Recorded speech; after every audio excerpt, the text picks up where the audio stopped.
dans toutes les formes de manifestation, la vraie fortune qui nous attend. C'est en fait la réalisation de soi.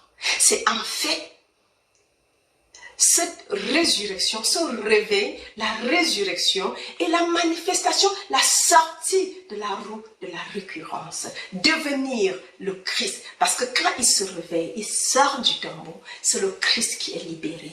Et en ce moment, il ne reviendra plus jamais sur cette sphère. Il sort de la roue de la récurrence. Sinon, tu vas, tu reviens. Mais si tu gagnes tout le monde entier pour revenir faire cette expérience, c'est à chacun de juger. Mais je dis, c'est important quand même de ramener la promesse sur la table. Il parle de... Après, il rencontre David, qu'il appelle père, dans sa paternité. Mais je l'ai reçu différemment. Parce que je dois dire que, tel qu'il a décrit pour lui, lui-même, il décrit les autres membres de ses étudiants qui ont eu l'expérience d'une autre façon. L'un a fait un rêve où il y a un géant qui est sorti de lui.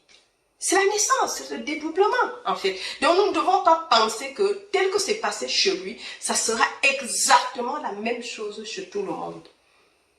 Par exemple, chez moi, je ne passerai plus sur la fait de me réveiller encore puisque je m'étais déjà réveillée. Je ne peux que sortir, mais je ne peux plus me réveiller de nouveau puisque c'était déjà conscient. Sinon, je n'aurais même pas suivi le message de Lévi. C'est ça, cette partie de la promesse qui a attiré mon attention et est partie réveiller cette expérience que j'avais faite il y a quelques années en arrière. Donc, juste pour dire, soyons conscients de l'expérience. Gardons ça à la vue parce que, comme il est dit, le décret est toujours réalisé en conscience. Puisque si on n'est pas conscient de ces choses qui devraient se manifester, de notre devenir, que le devenir d'un croyant, de l'homme, en tant qu'humain.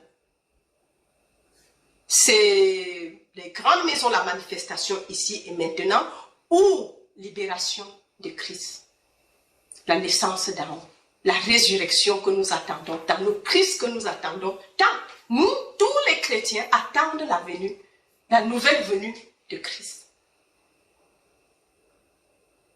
Et sa nouvelle venue ne peut pas être publique, c'est individuel. Il sort du tombeau d'en haut, du vagin d'en haut, de la mère d'en haut, la mère qui est la promesse, qui de Melchizedek. Donc en chaque humain, le Melchizedek est caché et va naître. C'est la conception immaculée.